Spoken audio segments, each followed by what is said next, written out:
At 2:00 a.m., everything went dark. My security system dead. No lights, no alarms, no garage door. The entire neighborhood was offline. I grabbed my phone, 2 voicemails.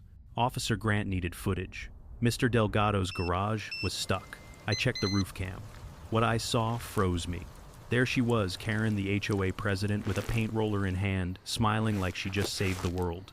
But she wasn't fixing my roof. She was painting over my solar panels, the ones that powered the entire neighborhood's security. A perfect crime, or so she thought. But what she didn't know, she just triggered something much bigger. I stared at the footage, trying to wrap my head around it. There she was, Karen, our HOA president, standing proudly on my roof with a paint roller in hand, completely oblivious to the magnitude of what she was doing. She was dressed in a robe that looked like it belonged in a 1,950 seconds detergent commercial, her oversized frame casting a long shadow in the moonlight. A grin stretched across her face as she carefully painted over the solar panels as if she'd just completed a masterpiece. Karen had always been the type to act like she knew what was best for everyone.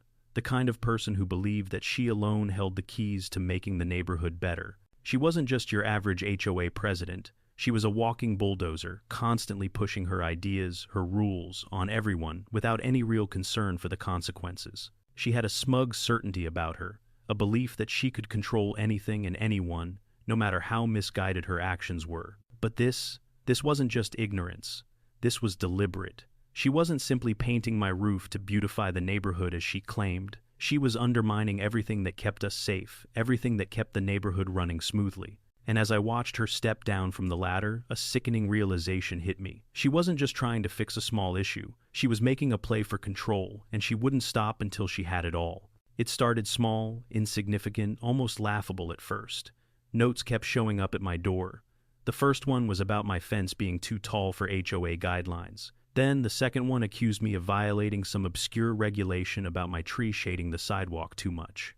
These seemed petty, but I ignored them. They were just Karen, the self-appointed gatekeeper of our neighborhood's image, doing what she did best, trying to control everything. But then the notes started targeting my solar panels. At first, it was about aesthetic violations. She claimed the panels didn't fit the approved neighborhood color scheme, that their dark surface was out of place against the sea of beige and off-white roofs. After all, who would want to live next to a house with an eyesore like that? Her notes grew increasingly forceful.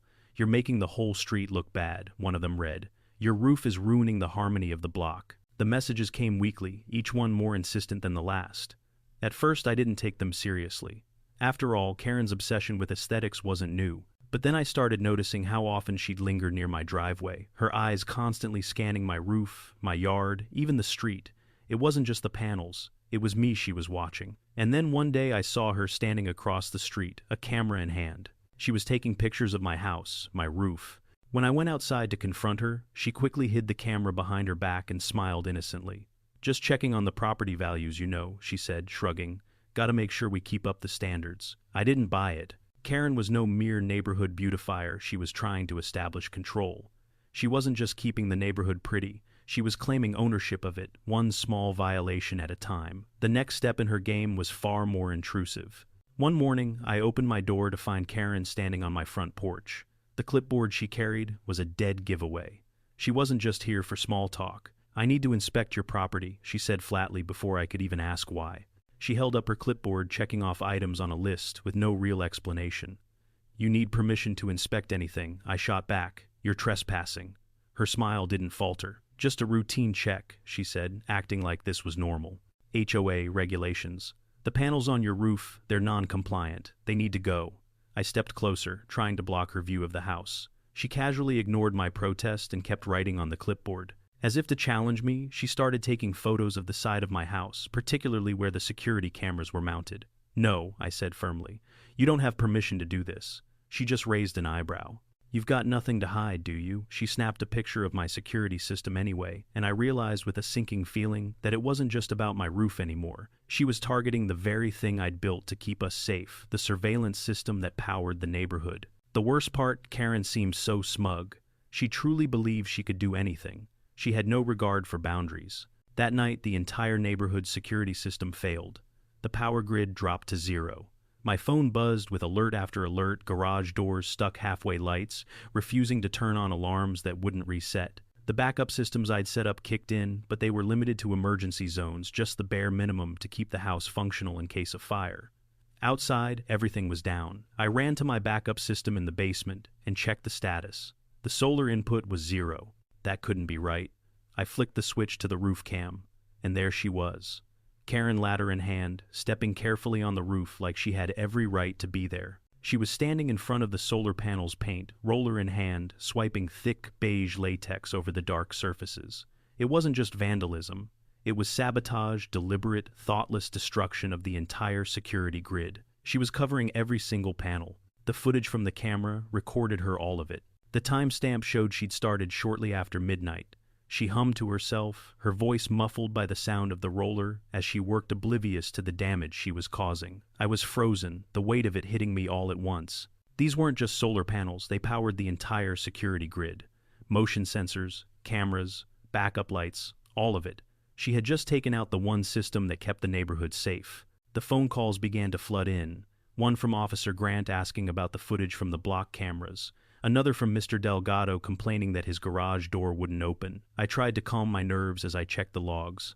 All of the cameras were down. There were no recordings from the night. No alarms, no footage of the police chase happening just a few blocks away. I tried calling the HOA board, hoping for some clarity. No response.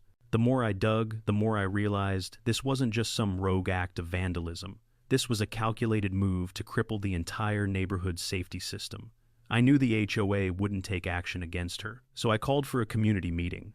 I was going to bring the proof, every last shred of evidence I had. I needed the neighbors to know the truth, even if Karen tried to bury it. That afternoon, I searched my fireproof cabinet for the original contract, the one signed by the old board, the one that granted me permission to install and maintain the solar-powered security system. It was gone. In its place was a letter, no signature, just a typewritten message saying, "The Solar Surveillance Initiative has been canceled and no longer falls under HOA protection." I couldn't believe it. Someone had erased the record. Someone had intentionally destroyed any trace of the agreement. And that someone was Karen. But then something even worse occurred to me. This wasn't just about Karen painting over solar panels. This was a cover-up, a deliberate attempt to erase all evidence of the neighborhood's security initiative. I rushed to my computer and opened the digital backups I'd kept. The original contract, signed and time-stamped by every board member, was safe. But now, I needed more than just proof. I needed a witness. Someone who had been on the original board, someone who could back me up. This had gone too far. It wasn't just about solar panels anymore. This was about something much bigger, and I was going to find out exactly what Karen had been hiding. That night, the HOA meeting was unlike any I had ever seen. Usually, only a handful of neighbors bothered to show up. But tonight, the room was packed. Folding chairs were pulled from the closet, people were standing along the walls, and even the quietest residents were murmuring with anticipation. They all knew something was off. Something had gone terribly wrong. Karen walked in like she owned the room, a smug smile on her face and a thick binder in her hands. She took her seat at the front and began talking about the wonderful improvements she'd made to the neighborhood, proudly displaying before and after photos of houses she had beautified. As she flashed an image of my roof, the one with the beige paint slathered across my panels, her grin widened. "This is what I've done for our community," Karen said, her voice dripping with self-righteousness. "I've taken the initiative to remove those unsightly, unauthorized panels that were making the neighborhood look bad. We're finally improving our visual appeal." I clenched my fists, my breath shallow, but I said nothing. I let her build her case, let her dig her own hole. When she finished, she invited questions. I stood slowly, a small remote in my hand, and walked to the front. The room fell quiet. I plugged in my drive and hit play. The room was dead silent as the footage rolled across the screen. There she was, Karen, ladder in hand, her smug face practically glowing under the harsh glow of the floodlights as she painted over the panels. The video captured it all. The timestamp, the paint roller, the unmistakable humming tune as she defaced my roof. I could hear the gasps of the neighbors as the footage played. Some turned to each other in disbelief, whispering in shock. But that wasn't all. I clicked to the next file, the original contract, the one signed by every board member 5 years ago when we had all agreed to install the solar-powered security grid. I highlighted the signature section showing Karen's name as part of the initial agreement. The room stirred as they saw the proof, and Karen's expression started to crack. She shot up her face, turning red, her mouth opening and closing as she scrambled for words. This is fabricated? She stammered, desperate to control the situation. It's a fake, I didn't sign this, I didn't say anything. I let the footage speak for itself, and just as I was about to speak, the door opened. Phil walked in his face, set in a grim line, carrying a box. Inside were documents, minutes from meetings, original vote records, and contracts. His voice rang out clearly in the now quiet room. I can verify this, Phil said, dropping the box on the table. Everything he's saying is true. I was part of the original board. I remember the contract, the payments, the plans. Karen's been lying to all of you. Karen's face went from fire engine red to ghostly pale. The room erupted. Questions were flying, but it was clear Karen had lost control. She had no more tricks to play, no more lies to tell. The truth was laid out in front of everyone. The room was buzzing. People were outraged. Some stood up and demanded answers. Karen, the woman who had once ruled over us with fake smiles and an iron grip, was now cornered. She tried to shout over the crowd, but her voice faltered. Her manipulative power had evaporated the moment the footage hit the screen. Karen, the retired judge, Mr. Wheeler, spoke up, his voice calm but authoritative. You've lied to us, manipulated us, and endangered this entire neighborhood. We need to take action. The murmurs grew louder. Someone called for a vote. Do we trust Karen to remain president of the HOA? Not a single hand went up. Karen's face twisted with fury, but she knew it was over. The tide had turned.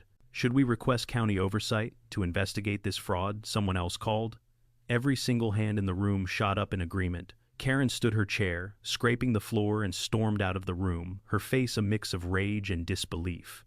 No one stopped her. No one even looked at her as she left. The victory felt hollow, like a battle won, but the war wasn't over. Karen was gone from the HOA, but there was still something about her silence as she left that left me uneasy. She wasn't done yet.